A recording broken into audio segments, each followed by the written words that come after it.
Good morning my dear friends.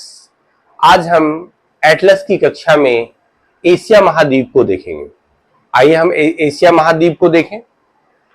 यहाँ आप पे अगर एटलस पर अवस्थिति देखिए एशिया की, तो ये अफ्रीका से सटा हुआ है, यानी अफ्रीका के पूरा हम आप जानते हैं, अगर आप पे भूगर्भिक इतिहास को पढ़ें तो ये भारत का जो भाग है ये अफ्रीका का ही एक खंड माना जा सकता है।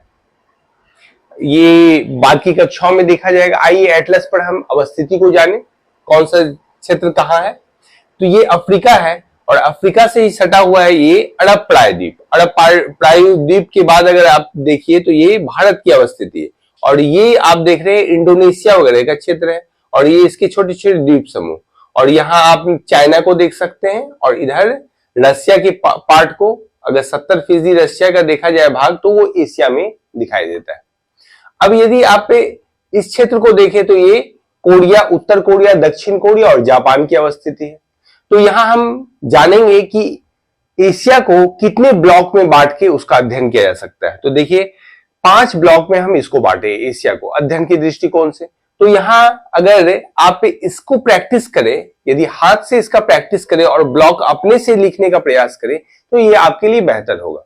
तो यहां पर देखिए यहां यदि आप भारत के मानचित्र को जान रहे हैं तो भारत की जो सीमा रेखा है, ये जो टच कर रही है, ये देख रहे हैं ना, यहाँ हम लोग का यहां तक भाग नहीं है, बल्कि क्या है, पाकिस्तान है, और पाकिस्तान के बाद ईरान है, ईरान का क्षेत्र है। तो अगर यहां से एक रेखा यहां से यहां तक खींचे एक, और इस ब्लॉक को यहां बनाया जाए, और ये भूमध्य सागर है, ये एक ब्लॉक बनाया जाए, तो ये इसको ए माना गया, और ये इस ब्लॉक को बी, इसको सी, इसको डी और इसको ई।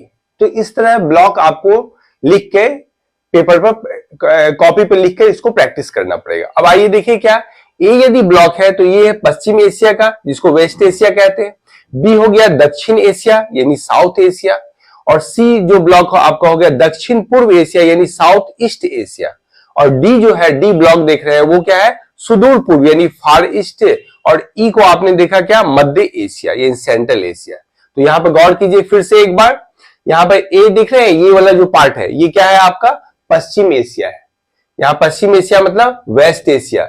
आप एशिया के वेस्ट पार्ट को, यदि आप एक हम मानचित्र को देखें तो ये हमेशा इधर वाले जो साइड होता है वो वेस्ट होता है।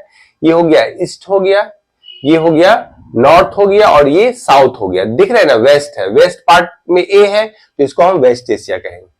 दूसरा देखिए क्या, बी पार्ट को देखा जाए तो ये नीचे की अवस्थिति है, इसको दक्षिण एशिया, देखते हैं साउथ वाला है तो साउथ एशिया। यहाँ सी पार्ट को अगर देखा जाए थोड़ा सा यहाँ, तो दक्षिण का है, तो लेकिन दक्षिण पूर्व की तरह है, तो इसको दक्षिण पूर्व एशिया। और इस ब्लॉक को कहेंगे फार ईस्ट, ध्यान रखना है, सुदूर पूर्व, और ये जो भाग है ये सेंट्रल एशिया का पार्ट है। तो इस तरह हम एशिया को ब्लॉक वाइज इसका अध्ययन कर सकते हैं और इसको